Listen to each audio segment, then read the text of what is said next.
બનાવ બન્યો છે પાલડીમાં કાર્યવાહી કરવામાં આવી શું વિગત છે શું કાર્યવાહી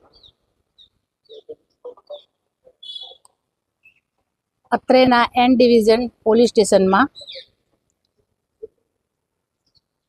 ફરજ બજાવતા હેડ કોન્સ્ટેબલ સોશિયલ મીડિયામાં જે વિડીયો વાયરલ થયો છે તે બાબતે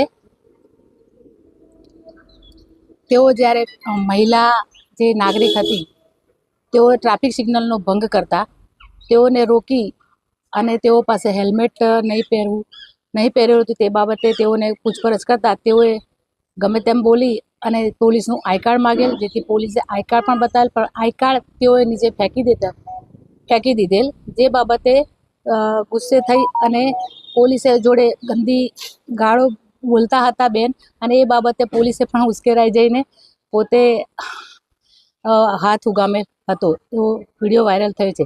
તે બાબતે તાત્કાલિક ધોરણે કડકમાં કડક કાર્યવાહી કરવામાં આવેલ છે. સાહેબ, શું કાર્યવાહી કરવામાં આવે છે? કોની વિરુદ્ધમાં શું પગલાં લેવામાં આવે? જે હેડ કોન્સ્ટેબલ છે તેઓને હાલ તાત્કાલિક ધોરણે ફરજ મોકૂફ હેઠળ મૂકવામાં આવેલ છે. સાહેબ, એમનું નામ શું હતું? કેટલા વર્ષથી એન ડિવિઝનમાં ફરજ બજાવતા હતા? એમનું નામ જયંતિભાઈ છે. આખો બનાવ શું બન્યો તો મહિલાને જે રોકવામાં આવી હતી ખરેખર મહિલાનો વાંક હતો ત્યાં પોલીસે એમને રોક્યા હતા કે પછી પોલીસ કર્મચારીએ તેમની સાથે ગેરવર્તણૂક કરી હતી? મામલો શું બન્યો હતો?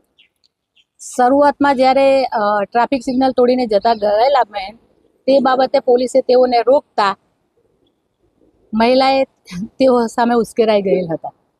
આખી બોલાચાલી કયા કારણોસર થઈ હતી? બોલાચાલી આઈ કાર્ડ નીચે ફેંકી દઉં એ બાબતે પછી વધારે બોલાચાલી એ બાબતે થઈ હતી. જે યુવતી છે તેનું કહેવું છે કે આઈ કાર્ડ જ્યારે તેમને પરત આપતી વખતે હાથમાંથી નીચે પડી ગયું હતું, ફેંક્યું ન હતું. તે અંગે અન્ય કોઈ વિડીયોમાં અથવા તો જે બોડી વન કેમેરામાં વિડીયો તપાસ્યા બાદ કઈ હકીકત સામે આવી છે કે હકીકત શું છે? આ બાબતે એમનું કહેવું એવું છે કે એ લોકોએ કાર્ડ ફેંકી દેવામાં આવે છે. આગળની વધુ તપાસ ચાલુ છે.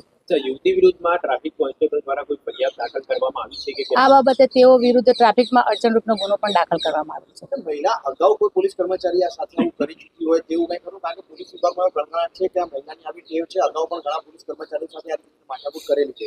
એવું અમારા જાણમાં આવેલ છે, પરંતુ એની પણ તપાસ ચાલુ છે અત્યારે. એની પણ અમે શોધખોળ કરી રહ્યા છે. આ યુવતીની ફરિયાદ નોંધવામાં આવશે કે કેમ? કારણ કે ગઈકાલે 3 કલાક સુધી પાલડી પોલીસ સ્ટેશનમાં બેસ્યા બાદ તેની ફરિયાદની અરજી લેવામાં આવી હતી. ફરિયાદ નોંધવાની સ્પષ્ટ ના હતી, તો તે અંગે કોઈ કાર્યવાહી થઈ છે કે કેમ? એ બાબતે હું આપને નહીં કહી શકું, કારણ કે એ બાબતે લોકલ પોલીસ સ્ટેશનનો વિષય છે. લોકલ પોલીસ સ્ટેશન આપને જણાવશે, અને ફરિયાદી ફરિયાદ કરવા જશે તો લોકલ પોલીસ સ્ટેશન લેશે પણ ફરિયાદ. સાહેબ, એક તરફ મહિલાઓની સુરક્ષા